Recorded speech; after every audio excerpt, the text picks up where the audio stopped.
Hello, my name is Brenda Holt. I am the Associate State Director of Community Outreach for the Arizona State Office of AARP.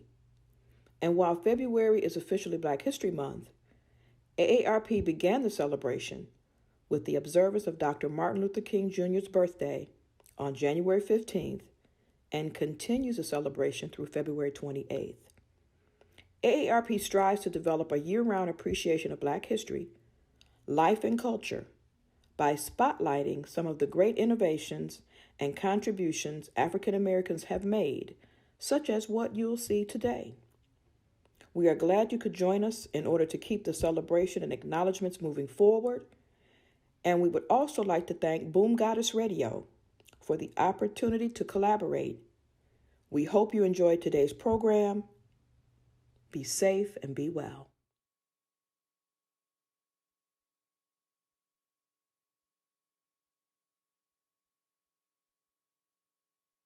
Welcome to Soul Star Live's crossover episode with Boom Goddess Radio. I'm your host, Calvin Worthen, sitting in with Sister Jennifer Davis Page, the host of Boom Goddess Radio. How you doing, good sister? I'm fine, Calvin. Thank you so much for agreeing to do a crossover with me today with the Buffalo Soldiers of Arizona. We had the privilege of presenting there's six series in this Black History Month, and this is the last of the six. So this is our privilege to introduce the Buffalo Soldiers. Gentlemen, thank you for joining us. We have I'd like to introduce all of you to our audience. We have Trooper Sam Freeman Jr. We've got Dr. Michael Engs. We've got Dr. J. And we have John Covington. And we would like to very much thank you all for joining us and giving us the information that we have lots of questions to ask you about the history of the Buffalo Soldiers. So again, we thank you. Absolutely. So in this first segment, we want to just jump in and let's see if we can get a chance to know some of these gentlemen who are going to be giving us some information. So if you could just give us a little bit of your background, each one of you, and tell us your connection in relationship to, why you know about the Buffalo Soldiers and how you support the Buffalo Soldiers in Arizona. So we can start with the chief, the president, Mr. Freeman, sir. Welcome to Soul Star Live.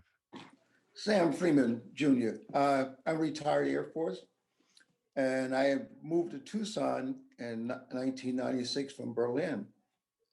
And I got acquainted with this group, the Greater Southern Area Chapter of the Buffalo Soldiers, through Herman Warrior. And in the last 10, 12 years, I've been working with the group. And what we're trying to do is get everyone more knowledge on the Buffalo Soldiers. There's a lot of things that the Buffalo Soldiers did here in Arizona, not only in Arizona, but in the Southwest area. But we are in regards to the Buffalo Soldiers of Tucson. That's what our chapter is about, the Buffalo Soldiers of Tucson. There, you will hear about many different groups here, Fort Huachuca and Green Valley, but we are here in Tucson, and we have our own group, and we are associated with national. This is why we are, it's different than the other groups are. Righteous. Thank you so much for coming on to Soul Star Live. And up next, we have a couple of different gentlemen here. These brothers on the line. I don't know if either one of you is willing to start and open up with us, but we have brother Dr. J and Dr. Michael Engs. Welcome to Soul Star Live, gentlemen. Thank you. I've got a couple of questions I want to throw out to you gentlemen. One is I want to start from the beginning of the Buffalo Soldiers. Can you tell me how did the all Black cavalry and infantry get their name, Buffalo Soldiers? For our listeners that really don't know, can you tell us how you got your name? Dr. Age? There are several stories that relate to the naming of the Buffalo Soldiers. One of the first is the Cheyenne Indians saw them on the plains during a winter campaign, probably around 1870s, and they were wearing buffalo robes. And that's one of the particular stories. The other is that Native Americans admired their courage and their fortitude, and they compared them to their favorite thing, which was the buffalo, because the buffalo was the core of Native American life in the West during the Indian period. And those are the stories that we hear, but I think Dr. Langellier probably has a take on that as well. The first time it appears in print, it's in a New York newspaper called The Nation, kind of like a USA Today would be a local paper, as it were, but made national circulation. And a correspondent mentioned just that he was down in the Indian Territory, which today we would call Oklahoma and part of northern Texas, and observed this is the first reference of Black soldiers literally appearing in any publication of note. He uses the term saying some of the native peoples call them because of their resemblance to the Comanches and other tribal people in that area, to the buffalo. Dark hair, dark skin. Originally, it was not considered to be a means of identifying with them as heroes. That comes later, and frankly, that part of the story. There are more stories where the Indians dislike the Black soldier as much as they dislike the white soldier and don't hold them in any particular high esteem. It would become a more important term, however, when a white artist came here to Arizona in the 1880s, a New Yorker who had essentially dropped out of Yale by the name of Frederick Remington. And in one of his, as he's growing in stature, he does an article based on coming to Arizona for the second time, and he calls it A Scout with the Buffalo Soldier. And at that time, we start getting a much more positive view of the Black soldier.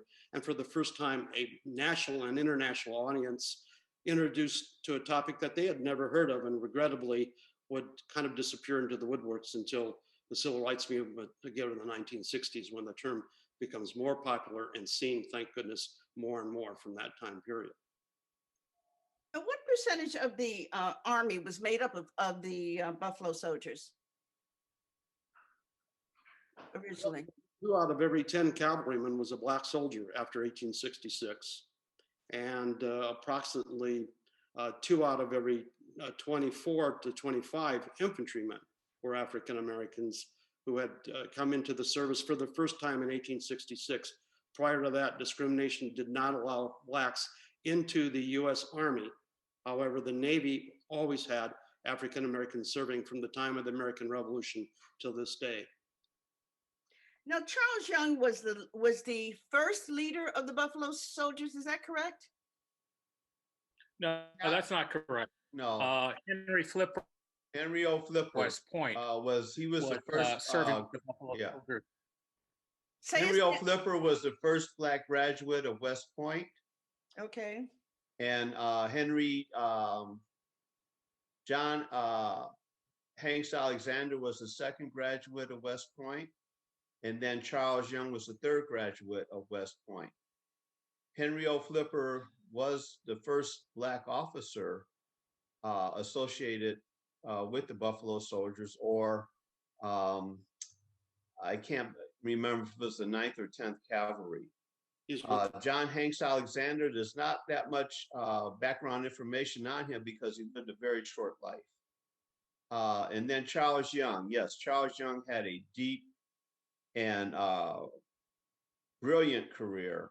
And he was a leader. At one time, for a brief moment there, he was a commander of Fort Huachuca, which was the only installation in the United States that housed or garrisoned all 4 Buffalo Soldier units, the 9th, the 10th Horse Cavalry, and the 24th and 25th Infantry. Why was Fort Huachuca was that the only fort that welcomed the Buffalo Soldiers? It's not a matter of welcoming them, but Fort Huachuca was a very integral part of Arizona and the Southwest in their mission. So at one time or another, all 4 Buffalo Soldier units were stationed there, not all at the same time. And Dr. Langellier or Dr. Engs can go into depth a little bit more on this, but Fort Huachuca is the only American fort that housed all 4 units. It does have that distinction. Okay, now I have one question about Mark Matthews. I read an article that said that he lived to be 111 years old. Mark Matthews, he was the oldest Buffalo Soldier. He died in 2005. Wow. Wow. The oldest living World War II veteran is approximately 109, and he's African American and lives in New Orleans. Right now, I'm working on a national Park Service. I'm the National Park Service historian for or as they use another term, but I'm actually the historian for the Park Service. And we're not only studying all the forts, there were over 30 forts where Black troops served, all the way from Ship Island in the Gulf of Mexico off of Mississippi to the Presidio of San Francisco to Fort Vancouver in the Pacific Northwest to Fort Buford, North Dakota, where they, I guess, were there to protect the Molson trade from coming into the United States. I'm not sure what that was about, but they were on the northern border. And so we have many of these soldiers will live a long life, but we know very little about them because, as most of my colleagues will tell you, this was a bachelor military for the most part for the enlisted men. There was a saying in the old Army, if the Army wanted you to have a wife, they'd issue you one. That should stay true today. Officers even had a difficult time maintaining families. There weren't the kind of quarters and the type of things that fortunately we have today for family members. But some of these people would go home, and unfortunately, their stories would die with them. And so it's groups like the Southern Arizona chapter, the National chapter, the National Park Service, and frankly, everything from a private fort in Texas to other forts that are operated like Fort Huachuca that are still active duty. Fort Leavenworth was truly the original home of the 10th Cavalry, for instance, that maintains these stories. But if you go on to the Late Show, tell me how many times you see John Wayne and Randolph Scott, and how many times you see Woody Strode portraying a cavalryman. Right. All right. That's all right. We are about to come up on a break. This is very informative. I'm really excited about having this conversation. And coming up, we're going to continue to dive into the history and the stories of the Buffalo Soldiers and their significance here in America. So I want to thank you all, our listeners, so much for joining in. Just stay tuned after this break. We're going to have more with all of our wonderful panel of guests who are going to inform us about the Buffalo Soldiers. There'll be more Soul Star Live and Boom Goddess Radio right after this break. Y'all stay tuned now. There was a time in my life where I was extremely homesick. I decided that I needed a pet. When I first saw a turtle, my heart was full. He jumped up and kissed me and jumped right into my arms. I immediately went up to the volunteers at the shelter and said, I want him. He's got to come home with me. Now I'm anything but lonely. Every day with Turtle is a perfect day and keeps me company when I'm doing schoolwork. I like it when he jumps up on the table too. He is a veggie thief. He's an incredible companion and my best friend. Can't say that I've met anybody that doesn't love him too.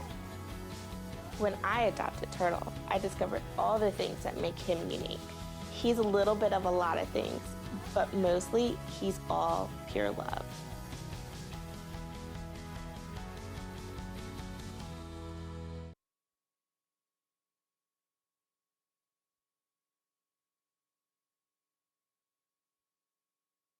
Welcome back to Soul Star Live, Boom Goddess Radio crossover episode so we can learn a little bit more about the Buffalo Soldiers. So we got into some really heavy content there, but we about to go deeper. Sister Jennifer, are you ready to lock and load? Because I got a couple questions here on my own as well. Absolutely, absolutely. Are any of you direct descendants, or any of the men that are alive today direct descendants of the original Buffalo Soldiers that you know of? Not among in our group. There isn't any in our group. Okay.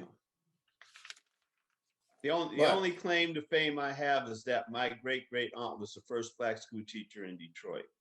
That's the only claim to fame that I have. That's all right. That's all right. But we have the Warrior family in our group also. And Yeah, that's really significant, Sam, to mention them, because the Seminole Negro Indian Scouts who came out of Florida are extremely important in Arizona history. Let us know. We should definitely recognize them as part of the history of the Buffalo Soldiers. So you're talking about the Negro Seminole tribe. Yep. Yeah, they were basically put out by Andrew Jackson in 1836 when they moved the Seminoles to the Midwest, Arkansas first, then Oklahoma. The story that I hear is the Seminole Negro Indian Scouts decided to really get disgusted after they kept being moved and moved to Sonora, Mexico. My focus is always, when did the Buffalo Soldiers and other Black people come to Arizona? And this is one story that's extremely compelling, especially because the family is still here with Herman Warrior's family. Believe his granddaughter's playing volleyball for the U of A. That's correct. In Arizona right now. That's wonderful. So as a consequence, we really respect them, because they went to Sonora, Mexico, and after they were deported from Oklahoma, and served the Mexicans because they gave them offers of land and citizenship. Then after the Civil War, they were told, yeah, you need to come back because we'll give you land and citizenship, because the Civil War had taken most of the soldiers away to fight the war in the East. And as a consequence, they didn't have anybody to scout the Apache. And so as a consequence, the Seminole Negro Indian Scouts were the scouts for the cavalry right after the Civil War of the 1860s. I think I'm correct in that chronology. Am I not, Dr. Langellier?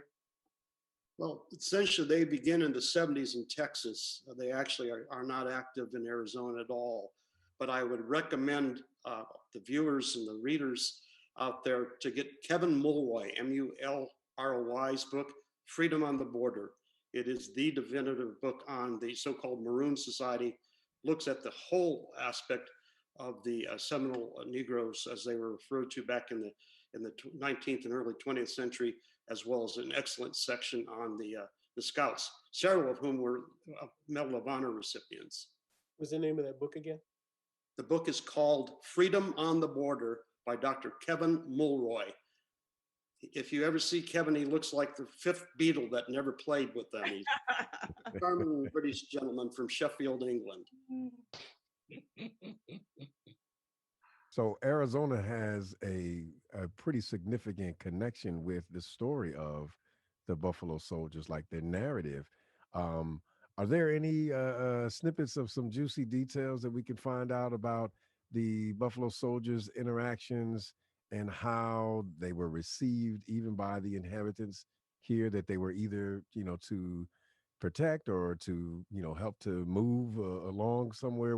Are there any stories that come out of these interactions and what the people here had perceived about them? Well, one of the I'd like for Dr. Engs. One of the most interesting stories that we've heard recently that we did for the Arizona History Museum is the story of Henry Flipper, the first Black graduate of West Point. And as a surveyor, he was called upon to look at different land grants here in Arizona. And one of the land grants he looked at was the John Slaughter Ranch on the border. And John Slaughter, being somewhat difficult man to deal with, especially with Black people, did not like the fact he was coming in to survey his land and tell him what he owned and what he didn't own. So his wife, Slaughter's wife, said, well, if we invite him to dinner, maybe he'll give us a better deal. And the story is on the website of the Arizona History Museum. And that relationship with John Slaughter and Henry Flipper, the first Black graduate of West Point, is very compelling. Because, you know, John Slaughter went on to be the sheriff of Cochise County. Oh, wow. And one of his cowhands, Old Bat, as they called him, was a black man. So though he may not have liked Henry Flipper very much, he had black people at his back. So that story of the Slaughter Ranch, which we told down at Canoa Ranch earlier in the year to celebrate the Buffalo Soldiers and the Canoa Ranch, to me is one of the most compelling stories of Buffalo soldiers in the Southwest, even though Henry Flipper had been dismissed from the military by that time. The relationship between African Americans and white people in the southern Arizona area it's a compelling story, especially when you go several years later to the punitive expedition, which perhaps we can talk about later. Absolutely. And Dr. Langellier?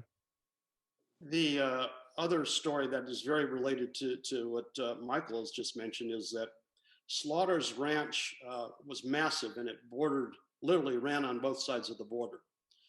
And because the border was a hotbed at that time, particularly in the 1860s through the early 1890s, when the 10th Cavalry first came to Arizona, a young officer put together a strike force of Apache Scouts, the Yavapai Scouts, and hand-picked men from Troop K, his troop. This fellow's name was Houghton Clark. And periodically they would have to proceed down to the border area, and Slaughter would host them. As Michael said, Slaughter had several ranch hands and others that he had brought from Texas. Many of us who are a little bit older will remember a TV show on Disney, Texas John Slaughter, but you'd never see an African American in a television show of that era. But indeed, Slaughter, despite the situation with Texans often being very prejudiced against the black soldiers, particularly because they were also Union soldiers in their minds, which was something a double negative for them. Okay. The troops would spend a good deal of time on the border, and indeed, the border was one of the most quiet times from the 1880s through just before World War II, chiefly because of the black soldiers, specifically out of Fort Huachuca, maintaining law and order along the border. Wow. Wow. Did any of the Buffalo Soldiers serve in World War II?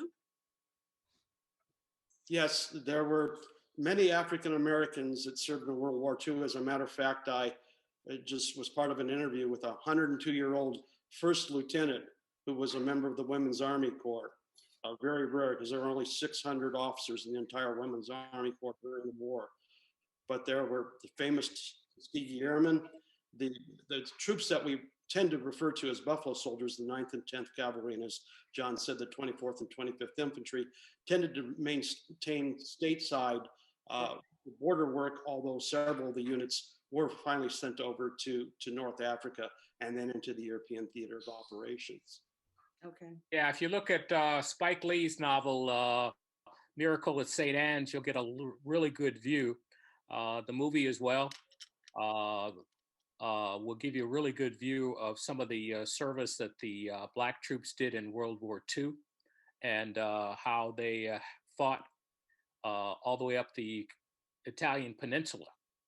So there are some more recent resources for young people, especially like the Miracle of St. Anne's, Spike Lee joint, that will help young people who are our primary audience at this point, because we're trying to get them into this story so they can see more of the activities of the Buffalo Soldiers during that particular period of time. And if we have any educators listening to this, hopefully we'll take some of this message out to the young people in their classes. They might want to read a book called The Employment of Negro Troops. It was written back in the 1950s, and it is a massive work that is online from the U.S. Army Center of Military History. So it's free and can be downloaded, and it is perhaps still today, 50 plus years later, the definitive work on the employment of Black soldiers. You have to understand that the racism that these soldiers fought, John can attest to this, and so can Michael. There was a saying, the double V: victory against the fascists, victory against racism at home. Wow. Many of these soldiers. Yeah, we have a term for that. It's called indemnity. You know, people serve not because they wanted to, but oftentimes because it was the better life. Both the Buffalo Soldiers from the 1866 through 1800 period and then into World War II served because they were looking for what's called indemnity. It's a legal term. And it means if a person serves and protects you, they need to be rewarded and respected. And that probably never truly happened. And yet the Buffalo Soldiers served well. And when you look at indemnity as a term, you have to realize even up until today, many of us veterans, like John Covington, who's sitting with you today, and Sam Freeman, were actually being driven by indemnity. We felt if we served, like my father served, like I served, that we would receive some sort of greater respect from the American society. Though oftentimes, as the soldiers sitting with me can tell you, that never really happened. So I think we need to look, we need to look at the motivation of these people who served our country as veterans and as soldiers. And one of the ways to look at it is from indemnity, because we gave it to other people of color. If you go out to the Native American reservations, you'll see pictures of their veterans. They were also looking for indemnity. So there's a lot more going on here than just the historical factors that drove these people to serve in such an isolated and desolate area. They were looking for something about the American dream. And whether they received it or not is another question that needs to be asked to those people who served. Yeah, to your point, I was going to ask some of that about the motivation of it, because in the time that the Buffalo Soldiers were being asked to form a regiment, there was a civil conflict. There was a war going on that they couldn't participate in, but they were relegated to participate in with the hope of, upon victory, you're going to be indemnity. Yeah, with the hope of indemnity. I mean, if you look at Charles Young, for example, the third Black graduate of West Point who chased Pancho Villa into Mexico, what you see is when he came back in 1917 from serving almost a year in Mexico chasing Pancho Villa, and the Buffalo Soldiers defeated by the Mexican army at the name is escaping me, but nonetheless. Carousel? Yes. Carousel. What you see is him writing a letter to his wife to justify the fact that he just donated most of his pay to the Anti-Lynching League, which was the precursor to the NAACP. Oh, wow. And he gave not only his pay, but the pay of many of his soldiers to the Anti-Lynching League as he came back from fighting Mexicans. And in Atlanta, Philadelphia, other places in the country, the Black newspapers were saying, why are you down there fighting people of color, the Mexicans, when we got a problem right here with lynching? So the difficulty that Buffalo Soldiers had in justifying their service on both sides was a very compelling story, and a story that oftentimes is not told to our children through the books that they read. We have to understand that the motivation of these men, like the men, myself, my father, the veterans sitting here with us, are very complex. And I think young people need to understand that part of the story. Because if they don't understand that part of the story, it's just words on paper. Yeah. I think, and I think also it goes to the point of serving something bigger than yourself. And that's very, very important. I was doing a little bit of research because we are working on a Buffalo Soldier memorial here, and we're finishing it up. But I was looking at one of the wars that the Buffalo Soldiers were involved in, and one of them was the Philippines War. And Ida B. Wells questioned why Blacks were over in the Philippines when they weren't getting the same fair treatment here. So that has always been kind of some of the minor themes about when Black military men would go out and serve this country and fight for this country. The question always came up through different circles and powerful circles within the African American community. Why are you doing this? When you have the racism here at home, you know, how can you go out there and do it? So it's a kind of a double-edged sword, but again, it goes back to indemnity and serving something greater than yourself. I'm gonna tell you right now, I never even heard of that word, and I appreciate you for expanding my vocabulary, because I will be making sure I exercise the use of that word, because that's something I always question. I have family who has served in the military, and I made my choice not to, because I'm not a fan of war. Your choice was your choice, okay? But a lot of things happened when the Black soldiers returned from war, okay? In uniform, there was many Black soldiers that were lynched. Wow. Still in uniform, okay? And being in the military, I was there for 23 years and in the 60s, and I saw a lot of the problems that the other older guys had gone through. We had a lot of problems. We had a lot of problems with racism in the military, okay? In the 60s, when I went in, there was a lot of problems. Did you have a choice? Did you have a choice to go in? I had a choice. Yeah, I could go to jail. Yes. Or go in the military. Tell us. Is that a choice? No, sir. Mm-hmm. This is what happened during that time. They were taking Blacks off the streets and giving them a choice to either go in and be drafted. I was number 1 on the draft in the state of Ohio, number 1. Wow. So I either went in, but instead of going into the Army, I went into the Air Force. Wow. And it has always been hard on the Black military people. But it was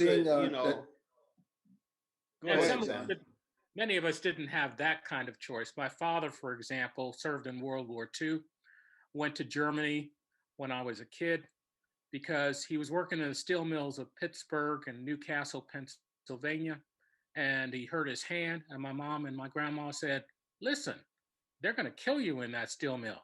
Go back in the military." And at the same time, Truman integrated the service. Oh, wow. So my father went into the service from a master sergeant's rank in World War II as a second lieutenant and served as a company commander in the combat engineers on the border with East Germany. And they sent the family with him because they knew he wouldn't leave during the Cold War. He's not going to leave. Wow. He's going to fight it out. So we have many motivations for why we serve as Black people in the military. And the Buffalo Soldiers inspire us because they tell us a story. They're giving us a story about how you're trying to achieve indemnity in this particular culture. That's righteous. Thank you so much. We're going to take a quick little break. We just going. I'm excited because this conversation is so enriching. Because I like to find out more about what's going on with this country that we live in, and you know, you're opening up light for us all here. So thank you so much for this collab episode. We smashing it together. Boom Goddess Radio, Soul Star Live. We got one more segment right after this break. I want you to stay put, stay tuned. Have a good one. See you right after this break. That's what we're going to do. We're going to take a quick break. Don't go away. I'm Jenny Garth, and as a mother of 3, I know kids worry about a lot of things. Getting enough food to eat shouldn't be one of them. But here in America, that is a real worry for 1 in 5 children. Even though we are one of the most food-rich countries in the world, 15 million children don't know where their next meal is coming from. This is unacceptable. and something the Feeding America nationwide network of food banks is working to solve. Instead of accepting that our country lets billions of pounds of surplus food go to waste every year, Feeding America has made it their mission to help families in need by rescuing this food. Through food pantries and meal programs, the nationwide network of food banks provides more than 3 billion meals, serving virtually every community in the United States, including yours. Join me in supporting Feeding America and your local food bank by visiting feedingamerica.org. Together, we can solve hunger. Together, we're feeding America.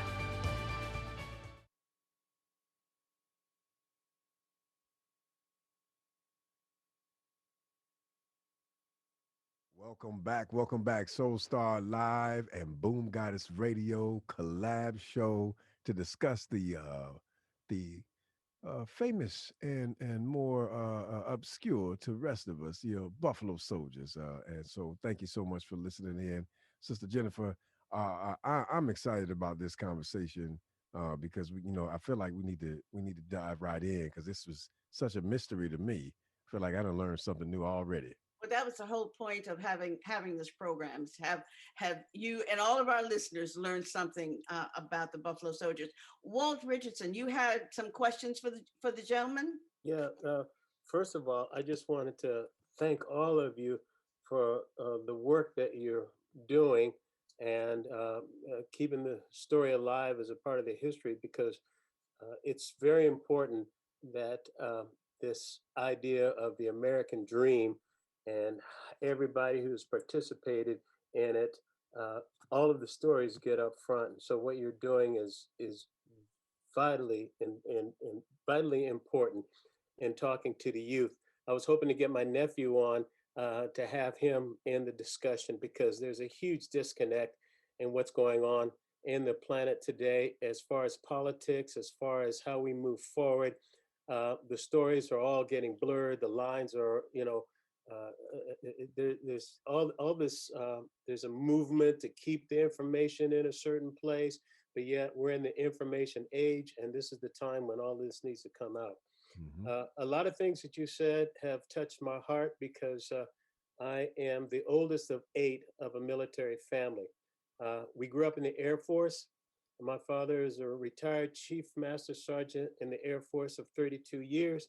In 2010, he was recognized as a Tuskegee Airman for his term, and he was also awarded the Congressional Gold Medal. At the same time, he's passed now, but we were at the table, and he basically told us the whole story of his time in the Air Force right before we were born, and then we lived out the rest of the experience. What it was like to travel to Japan in the 50s, going from Pensacola, Florida, Eglin Air Force Base, all the places that we had to find where we could stop that was safe, getting to San Francisco and Travis to get overseas, and coming back when we came back. There's a lot there. In terms of what the Buffalo Soldiers and the Tuskegee Airmen, I'm sure that there's a connect there, where the two, the idea of what you were talking about, indemnity, fighting for an idea that run close, that's in my blood and in my heart. Seminole Indian blood is in our people. I graduated high school at Clark Air Base in the Philippines. So all these places you're talking about, I've lived and experienced what has happened there. I became an artist because after I went through boot camp at ROTC in '75 at Fort Knox, Kentucky, I realized that it was going to be more beneficial for me to use my military discipline inside the community, a civilian community, as an artist, as a musician, so that I could stay out of the way of a lot of things, but yet still stay up in front and perform in the places where it's most where you can teach and use art as a teaching tool. And so I say that because I'm hearing a lot of songs in what you folks have just talked about. That's why I've been asking a lot of those questions and everything. So I want to go back to the beginning of the program, and it was talked. There was something said that there was a negative aspect of the perspective of the Buffalo Soldiers, and then later on, that kind of perspective shifted. Can you talk a little bit about what was that negative? What was that negative perception that was going on, and where did it come from? And the other question I have is the people who enlisted and came into the to the service. Where did they come from? North, south? Where? How were they? Where was that population coming from? Good question. Yeah. Well, Yeah, to start with where you began, I think that you have to realize many of us had the same experience. In the 1950s, we drove, my father and my family and I drove from Fort Carson, Colorado, to New York to travel to Europe, where he was being deployed, and we had the same experience. It's like the Green Book The experience. Green Book, yes, Never Exactly. know where you're going to Yep. be able to eat. Yeah. And the look on my father's face every time he came out of a restaurant and drove away without us eating or being able to go to the bathroom Right. sticks in my memory for a long time, because he was in uniform Yeah. all the way. Yeah, you know? we packed food, and we stayed at convents and stuff like that yes. all the way through. Yeah. Yes. But I think the thing that I perceive is the message that needs to go to young people that may relate to your question, and I'm sure others of our panel can talk to it as well, is that there was a long history of 500 years prior to the Buffalo Soldiers, and that planted the picture of African Americans in the Southwest, especially here in Arizona, in the minds of the people. Yeah. So their treatment was varied based on their ability to contribute. So, for example, we talked earlier about the Slaughter Ranch. And one of the things I hear from Buffalo Soldiers to this day, especially those who ride on horseback, is you can tell from a distance whether a man can sit a horse. And if he can sit a horse, he's going to be valuable. And therefore, you treat him based on his ability to contribute to the community. And so we don't only have the Buffalo Soldiers during this period, we have 1/4 of the cowboys in the West, which are not shown, were of African descent because they could sit a horse.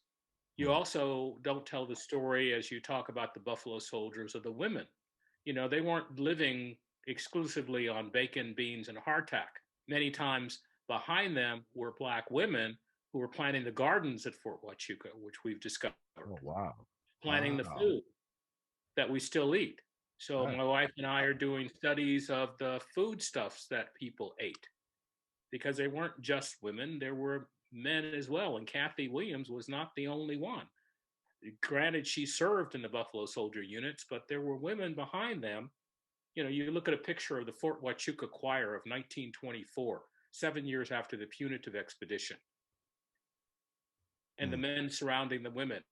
They had already set up. They had already served up as far as Utah as a community. So we are just beginning to delve into the stories.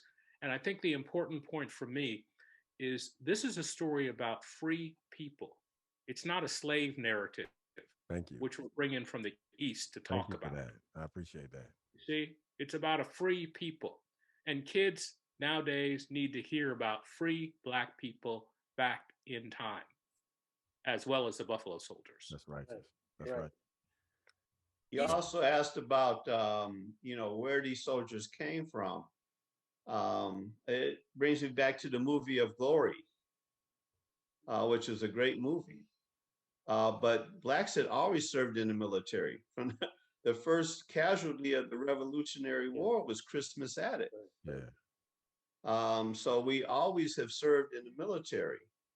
But in 1866, after the Civil War, through the Army Reorganization Act of 1866, the 6 Black units were formed, or allowed, is probably a better word, in peacetime. This was the first time that organized Black units were allowed to serve in peacetime. And these Black men came from every quarter, every walk of life in America at that time, and continues. It continues. And essentially, like these soldiers were lumped together because of pigmentation. I mean, we're talking. These could have been islanders. These could have been, uh, you know, people who have copper tone and darker skin from any region that is over in this area. But because of that one connecting fact, they all were lumped in to this Buffalo Soldier regiment. The Based, fact And based, it was, based on that alone, but based the on fact, pigmentation of skin alone. yeah, but the fact is, the first African American people came to Arizona before it was Arizona. We're talking 1538. The first person of African descent came to Arizona. His name was Esteban. Yeah. That's 60 years before Jamestown. Yeah. 1619. Wow. You see what I'm saying? So we go back a long way.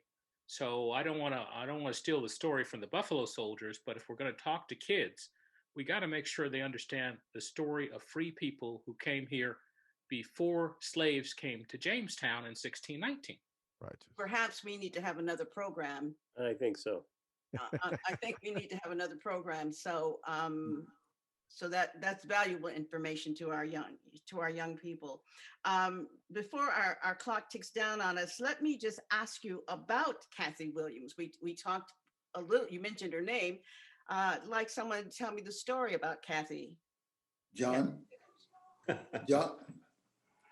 Kathy Williams was the only female at the time that served with the Black soldiers. And she passed for a male for a couple years before, I think, she took very sick and she had to have a physical. And at that time, when she had a physical, they discovered that she was a female. So this warrior woman, you telling me this warrior woman was able to go through the whole introduction piece of being a part of an army regiment, and for years undiscovered of her gender, you called it, or whatever. Well, you have to think about it. Wow. I mean, she was there, she was serving, so I would have to assume that other Black soldiers knew of her gender. Okay. And if they didn't have a problem with it, then she was probably okay. All was well. All was well. All was well. I think it was the bravery, the fortitude, the personality of a person. How well does she carry her weight? Exactly. If you want to put it in those terms, she must have carried it pretty good, or because she was accepted. Yeah. There's a it's being in the military is a different animal. It's corps d'esprit, it's morale, close quarters, and all of that goes into being a military person, regardless of service. It's a different type of life. Yeah. And you earn respect by how well you did your job, how well you respected other people, how well that you were willing to give up something in order to see the mission through, or to see your fellow soldier protected. Wow. So all that stuff came into play, I believe. And she's going to be having a biopic soon, right? Is that what we're going to be raising some funds for? I need to know how this story, even if we have to piece it together, man. This sounds like a very exciting story. Well, and I think her episode, and I can't say for sure, but her episode probably was a motivation for some of the other Black women that came into the military and served. Wow. If you guys were up there in Phoenix, there's a descendant of a group called the 6668. Okay. Which was the all Black WAC unit that delivered the mail in England during World War II. Wow. Oh yeah, I mean this. You talk about the Buffalo Soldiers, but the Buffalo Soldiers had a connection with the Tuskegee Airmen in that Benjamin O. Davis, who was, I think, the 4th graduate of West Point, and then his son, Benjamin O. Davis Jr., who was Benjamin O. Davis was the first Black general. Oh, and wow. then his son was the first Black general in the Air Force. General Davis was 4-star, wasn't he, John? Nope. Yes. Yes. Later. And then there's also another connection with another very important Black group in the United States, and that's the Masons. Oh, wow. Wow. The other tie-in is, as we all know, we always think of Dr. King and the extraordinary work he and the church have done, but there were Black chaplains. Actually, the regiments, the Buffalo Soldier regiments, had chaplains assigned to them. White regiments did not.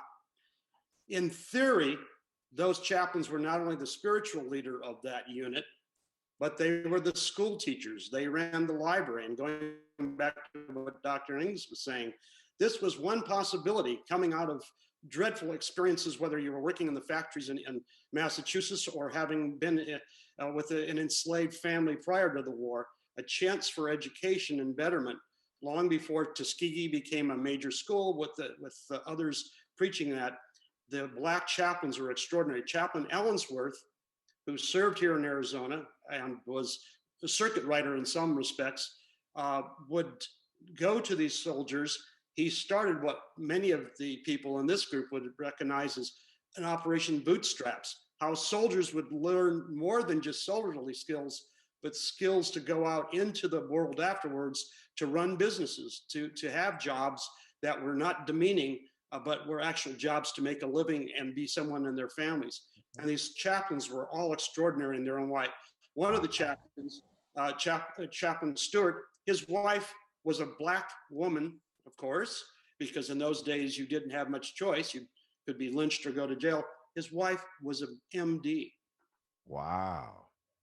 Oh, man.